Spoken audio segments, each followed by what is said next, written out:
Parliamentarian Ekandjo has at every opportunity inquired about the delay in the President's signature to the private members' bills he introduced in 2023, which were passed by both the National Assembly and affirmed by National Council. These bills sought to outlaw the promotion and solemnization of same-sex marriages and redefine the term spouse to align with Namibia's legal framework. Despite their passage through Parliament, President Nangolo Mbumba has yet to assent to them, sparking accusations of constitutional non-compliance from Ekandjo. The Presidency, in response, highlighted concerns about the two bills passed by Parliament, questioning whether they followed the proper lawmaking process and met constitutional requirements under the Namibian Constitution. It is an established practice and requirement in our jurisdiction that every bill that goes to Parliament should be certified as constitutional compliant, and as such it is referred to the Attorney General for that purpose.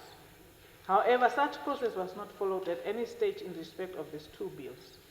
It would also seem that the bills fall short of meeting some basic norms and standards of legislative drafting in the Namibian context. After consultation, the President concluded that the bills could face constitutional challenges and chose not to assent to them in line with the Constitution. The Constitution, Kloiber said, in some instances requires a two-thirds majority for the President's signature, and the President exercised his legal right under the Constitution. In terms of Article 56(2) of the Namibian Constitution, the President is obliged to give his assent to a bill if such bill has been passed by the majority of two-thirds of all members of the National Assembly and has been confirmed by the National Council. However, if a bill is only passed by a majority of members of the National Assembly but consisting of less than two-thirds of all members of the National Assembly and confirmed by the National Council, the President may withhold his assent and shall communicate his dissent to the Speaker. In the circumstances, the government investigated this matter in consultation with the Office of the Speaker and the Office of the Secretary of the National Assembly to establish the majority by which the two bills were passed in the National Assembly.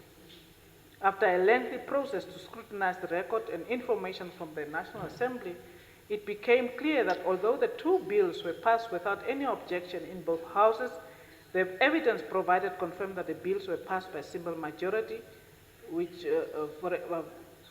by less than two-thirds of the voting members of the National Assembly. This confirms that indeed the requirements of Article 56 sub 2 have not been met, and therefore the President was under no obligation to give his assent to the two bills. The President has, however, signed the Marriage Bill of 2024, which addresses marriage issues in accordance with government policy and constitutional compliance, including some issues raised in the private members' bill. The Presidency clarified that the assumption regarding the President's obligation to assent to the two private members' bills, the definition of spouses bill and the marriage amendment bill, is incorrect. Siamantikwa, NBC News.